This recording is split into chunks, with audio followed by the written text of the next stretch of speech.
জুমার দিনের প্রথম সুন্নত হচ্ছে জুমার দিনের ফজরের নামাজটা জামাতে পড়া। সবাই কয় খাইছে, হুজুরে ধরছে জায়গা মতো, আসল জায়গায়। জুমার নামাজের প্রথম সুন্নত হচ্ছে ফজরের নামাজটা কি পড়া? জামাতে। আফদালুস সালাওয়াত ইনদাল্লাহি সালাতুল ফাজরি ফি ইয়াউমিল জুমআতি ফি জামাআ। বিশ্বনবী বললেন জুমার নামাজের 15টা সুন্নত মুখস্থ রাখতে হবে। 1 নাম্বার সুন্নত ফজরের সালাত জামাতে পড়তে হবে। 2 নামাজ মুনাফিকদের কাছে সবচেয়ে কঠিন, একটা হচ্ছে ফজরের নামাজ আর একটা এশার নামাজ। এক আলেমকে জিজ্ঞেস করা হলো ফজরের বাতাসটা এত ঠান্ডা আর স্নিগ্ধ কেন? আলেম উত্তর দিয়েছিল, কারণ ফজরের বাতাসে মুনাফিকদের নাকের দুর্গন্ধ মিশে না।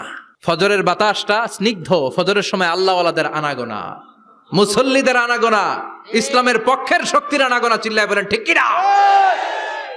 মসজিদে নববীতে জুমার নামাজের দৃশ্য আর ফজরের নামাজের দৃশ্য ছিল